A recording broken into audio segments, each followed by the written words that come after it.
class, Chef Toi here. I wanted to show you how to utilize your cake pan as a mousse mold. I know that some of you guys don't even have a springform pan or let alone a ring mold. And if you don't have that, you can still use your pan. And I want to show you how to do that because it's a really great concept and method that you could use for your entremets as well.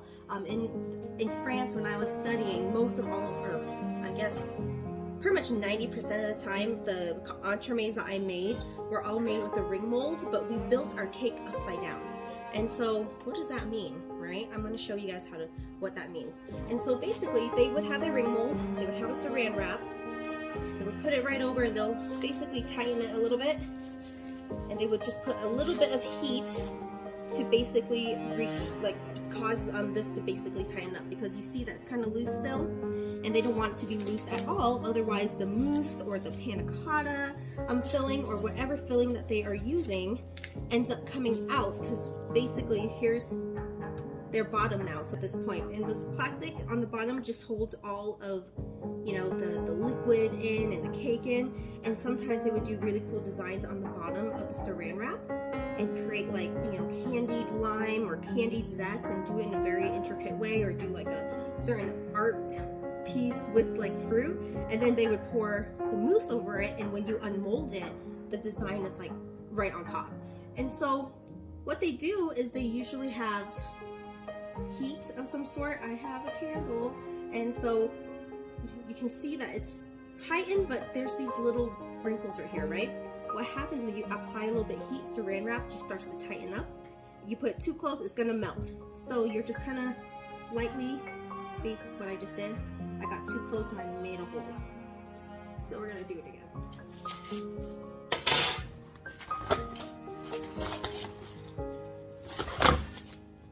Okay.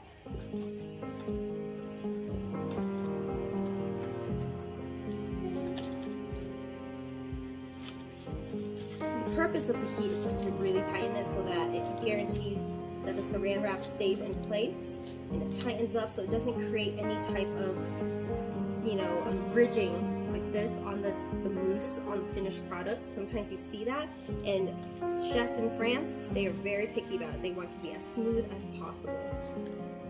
So you can see here, this one's a little bit tighter, but there's still shows a little bit of, you know, wrinkles right there. So what they would do in France, they'll just put a little heat. You're just really waving it over the heat a little bit. You feel the heat.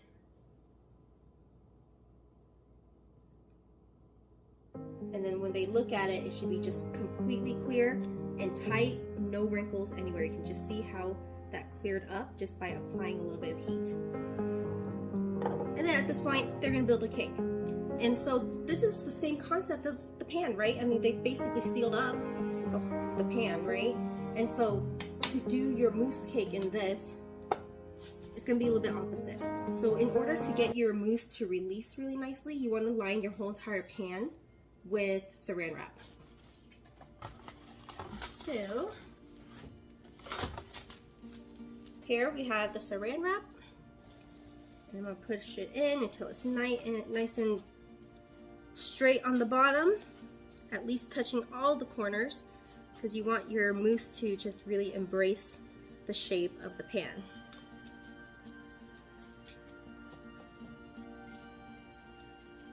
And so there's a little bit showing, do another layer, but opposite. You want it to be all covered so that you can unmold it later with ease.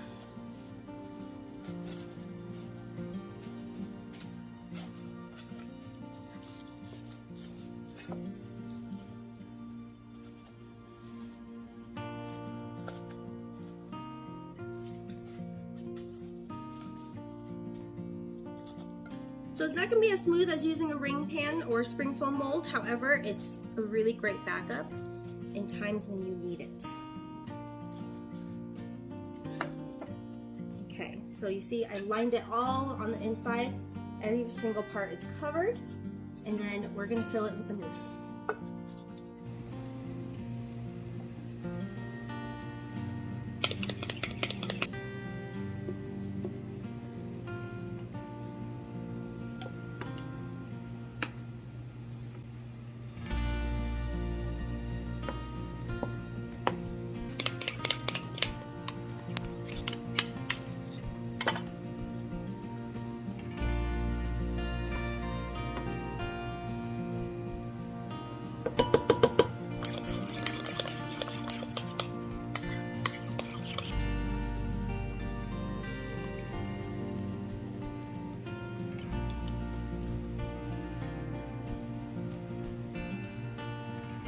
I'm gonna build the cake, and then after we build it, we're gonna basically build it upside down, right? And so I'm doing a triple chocolate mousse cake with matcha in there.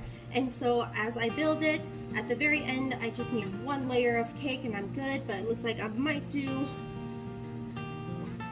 yeah, probably just do one layer of cake right at the very end. Sometimes you can tort it into two and have two layers as well, but you'll see that after I freeze it, I unmold it, we're gonna flip it, and it's just gonna look like we just used a ring mold, okay?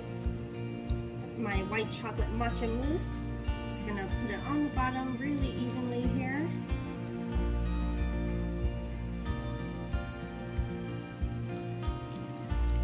Just build up on it.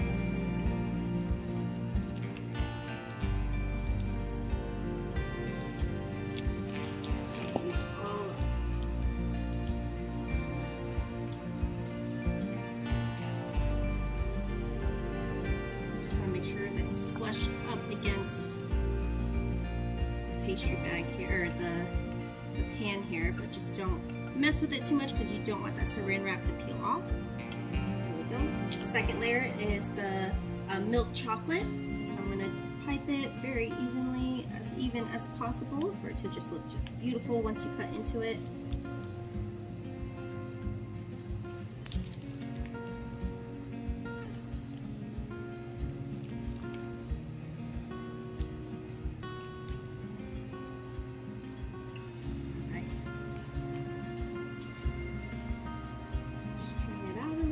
And it's okay if you don't get it too straight, because when you push in the cake, it's supposed to kind of push out all the air bubbles, which then straightens out all the mousse layers. So I ended up torting my cake into two layers, and so I haven't put on the last layer of the dark chocolate just yet. I'm gonna go ahead and put in the cake first.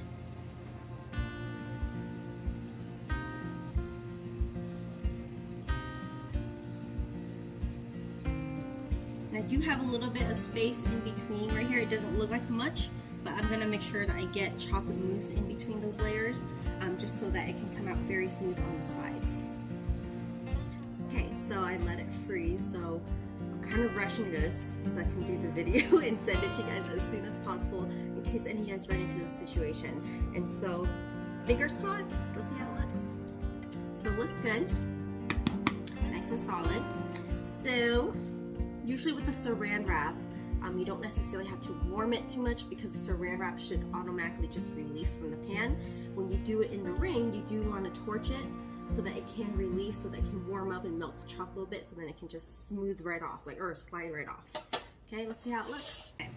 So when I have my dark chocolate mousse right here, I'm going to make sure I get into all the little crevices on the sides right there. I probably should have baked a smaller cake, but there we go. So just to ensure that I have them all tucked in there, I'm going to make sure that I push them down.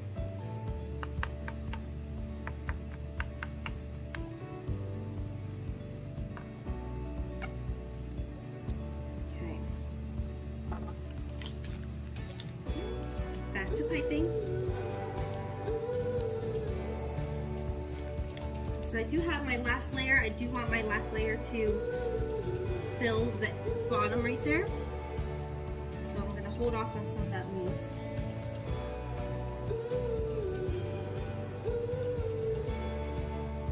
So here's my last layer. You see there's still spacing right there. Let's fill that up with the mousse all the way to the top. Make sure you get into it. Get all the little air pockets filled with the mousse.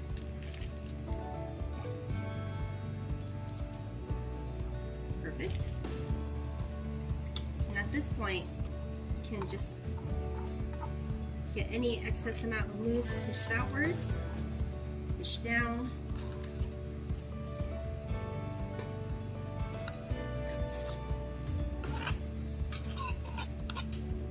Then I have my cake board.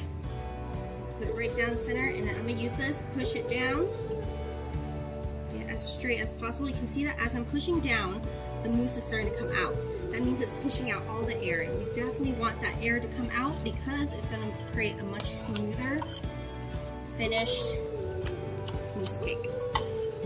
So now, at this point, I'm just gonna freeze this and then I'll unmold it and I'll show you the results.